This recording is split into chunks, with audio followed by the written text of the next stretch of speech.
여러분, 1박에 50만 원? 야, 그 돈이면 일본 가고 말지. 이 말 요즘 진짜 많이들 하시죠. 근데요, 불과 한 3년 전만 해도 이런 세상이 올 거라고는 아무도 상상 못 했습니다. 한때 모두가 꿈꾸던 로망, 그 자체였던 호캉스가 어쩌다 이렇게까지 싸늘하게 외면받게 된 걸까요? 오늘 이 시간에는요, 그냥 비싸졌다는 단순한 얘기를 넘어서 그 뒤에 숨겨진 호텔업계의 치명적인 판단착오, 서비스 품질의 총체적 붕괴, 그리고 결정적으로 소비자들이 마음을 돌리게 된 그 문화적인 변곡점까지 이 몰락의 전 과정을 아주 깊고 또 집요하게 펼쳐보겠습니다. 자, 이 화면 한번 보시죠. 불과 3년 사이에 벌어진 정말 믿기 힘든 변화입니다.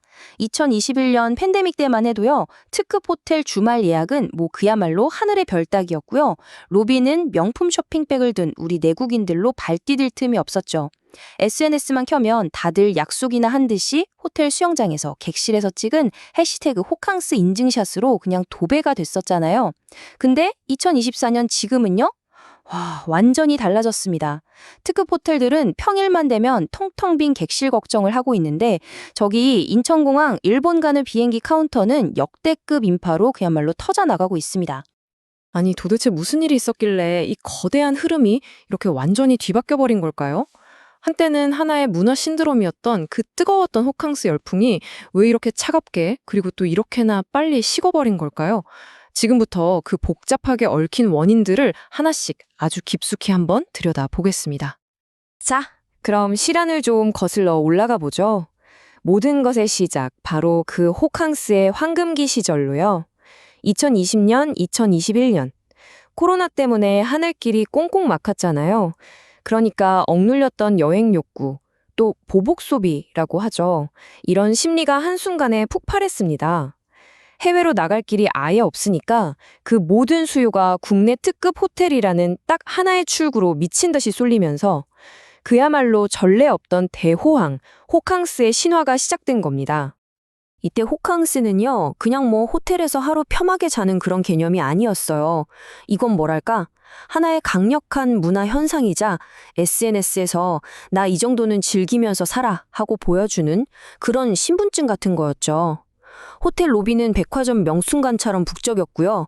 인스타그램만 들어가면 인피니티 풀에서 샴페인 잔 들고 있는 사진, 통유리창 너머로 야경 보면서 가운 입고 찍은 사진, 다 비슷비슷했지만 아주 강력한 인증샷들로 가득 찼었습니다. 그런데 말이죠, 이 눈부셨던 황금기는 아주 역설적이게도 그 안에 스스로 무너질 씨앗을 품고 있었습니다. 호텔들이 이 엄청난 기회를 우리 팬을 만들자가 아니라 이때 바짝 벌자는 단기적인 이익 극대화의 수단으로만 삼는 아주 치명적인 실수를 저지른 거죠. 그 핵심에는 바로 이 두 가지가 있었습니다. 끝도 없이 올린 가격, 그리고 바닥을 모르고 추락한 서비스. 이 그래프가 바로 그 탐욕의 크기를 아주 적나라하게 보여줍니다. 2019년에 비해서 평균 객실 요금이 최소 50%, 성수기에는 무려 100% 넘게 폭등했어요. 그러니까 2배 이상 올랐다는 얘기죠. 예를 들어서 코로나 전에는 한 20만 원대 중반이면 갈 수 있었던 제주도의 어떤 특급 리조트가 2021년 여름에는 40만 원을 훌쩍 넘겼습니다. 근데 진짜 심각한 문제는요, 코로나 끝나고 수요가 좀 잠잠해진 다음에도 이 비정상적인 가격을 단 한 푼도 내리지 않고 계속 고집했다는 겁니다. 당시 호텔 업계에는요, 비싸도 올 사람은 다 와, 이런 식의 아주 위험한 배짱 영업이 만연했습니다. 잠깐 반짝했던 수요 폭증을 마치 영원히 계속될 것처럼 착각한 거죠. 너무 비싸다는 불만이 터져나오고 예약률이 눈에 띄게 줄어드는 그런 명백한 경고 신호들이 있었는데도 그걸 다 무시하고 오만한 가격 정책을 밀어붙였습니다. 하지만 소비자들은 더 이상 바보가 아니었죠. 근데 객실료 인상은요, 이건 그냥 시작에 불과했습니다. 만약 이게 탐욕의 서막이었다면 진짜 본편, 그 절정은 바로 호텔 안에서 파는 음식과 음료 가격이었습니다. 이건 합리적인 가격이라는 개념 자체가 사라지면서 호텔 F&B는 업계의 부조리를 상징하는 그야말로 전국적인 조롱거리로 전락하고 말았습니다. 자, 이 숫자 좀 보세요. 98,000원. 이게 대체 무슨 가격일까요?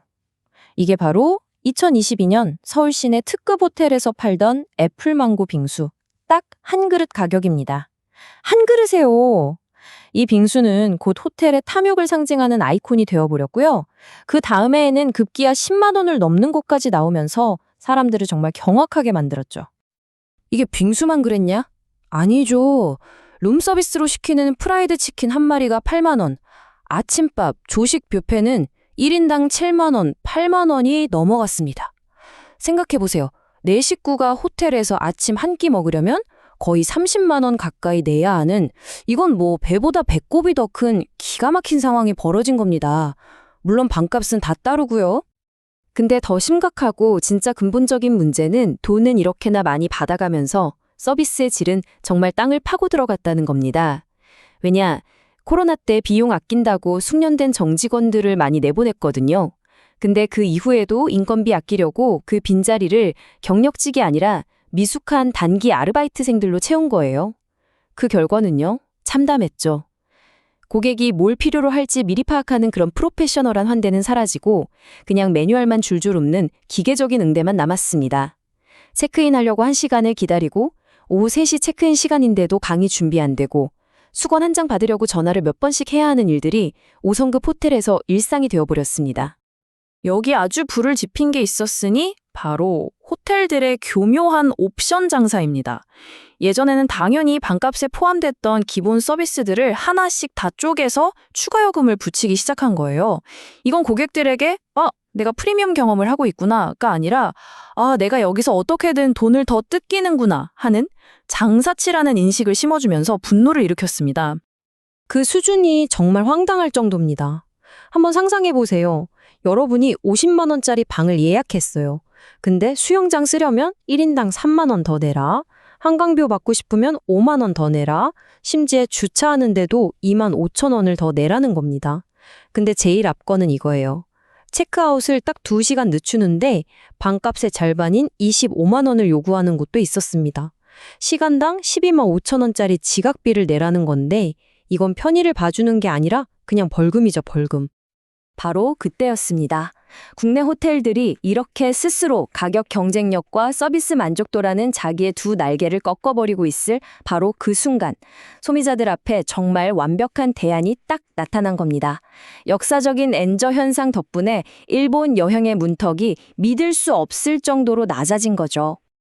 이 표를 보면 그냥 게임 끝입니다. 서울 특급 호텔에서 불만 가득한 하룻밤을 보내는 돈 50만 원. 이걸로 일본 후쿠오카를 가면 왕복 비행기표 끊고 깨끗한 비즈니스 호텔에서 자고 맛있는 거 실컷 사 먹는 1박 2일 여행이 가능해진 거예요. 같은 돈으로 그냥 잠만 자는 게 아니라 완벽한 해외여행 경험 전체를 살 수 있다는 걸 깨달은 순간 국내 호캉스는 그 매력을 완전히 잃어버렸습니다. 하지만 결정적인 차이는 단순히 가성비, 이 돈 문제가 아니었어요. 진짜 중요한 건 바로 기분의 문제였습니다. 대접받는다는 그 느낌이요. 일본의 평범한 비즈니스 호텔에만 가도 느낄 수 있는 고객을 진심으로 위하는 그 세심한 오모테나시 서비스. 이게 50만 원이나 내고도 내가 마치 돈 더 뜯길 호구가 된 것 같은 기분을 느끼게 하는 한국 특급 호텔의 기계적인 서비스랑은 완전히 극명하게 비교가 된 거죠. 말도 안 통하는 일본이 훨씬 더 친절하다. 이런 자조 섞인 말이 괜히 나온 게 아니었습니다. 여기에 사회 문화적인 분위기 변화가 마지막 쐐기를 박았습니다. 고물가 시대가 닥치면서 한때 호캉스를 이끌었던 가장 큰 동력, 바로 SNS 인증샷을 통한 과시 문화가 힘을 잃기 시작한 겁니다. 생각해보세요. 다들 허리띠 졸라매고 힘들어하는데 하룻밤에 수십만 원을 쓰는 걸 SNS에 자랑한다? 예전에는 와 좋겠다 하던 시선이 이제는 아니 이 시국에 저렇게 돈을 쓴다고? 하는 좀 비판적인 시선으로 바뀌게 된 거죠. 똑같은 구도의 호텔 인증샷에 대한 피로감도 커졌고요. 한마디로 호캉스는 더 이상 힙하고 멋진 게 아니라 오히려 좀 유행에 뒤떨어지고 진부한 것이 되어버렸습니다. 결국 이 모든 걸 종합해보면요. 호캉스 산업의 몰락은 외부 환경 탓이 아닙니다. 누가 망하게 한 게 아니라 그냥 스스로 자초한 결과였던 거죠.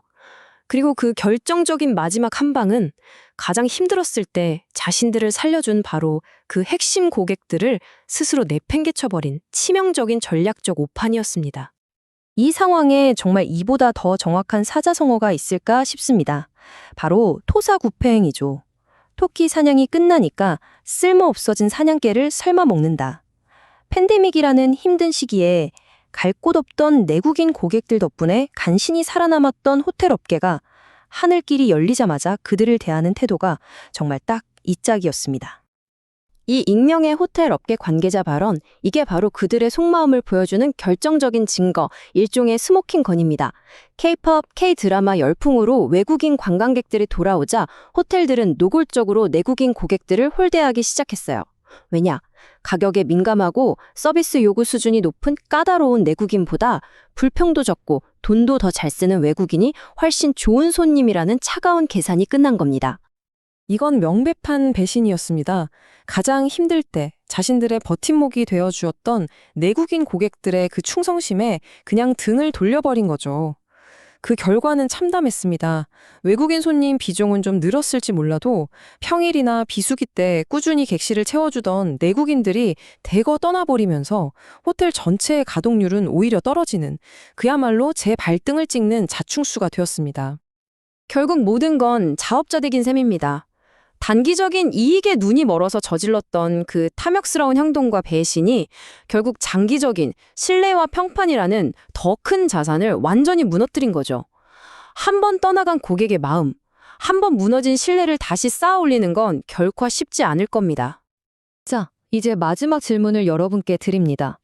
만약 당신의 수중에 50만 원이 있다면 어디에 쓰시겠습니까? 가격은 터무니없이 비싸고 서비스는 실망스러운 그저 겉만 번지르르한 휴식에 그 돈을 투자하시겠습니까? 아니면 내가 낸 돈의 가치를 존중받고 진심 어린 환대와 진짜 가치 있는 경험을 할 수 있는 다른 곳으로 떠나시겠습니까? 지금 수많은 사람들의 이 선택 하나하나가 대한민국 호캉스 산업의 미래를 결정하고 있습니다.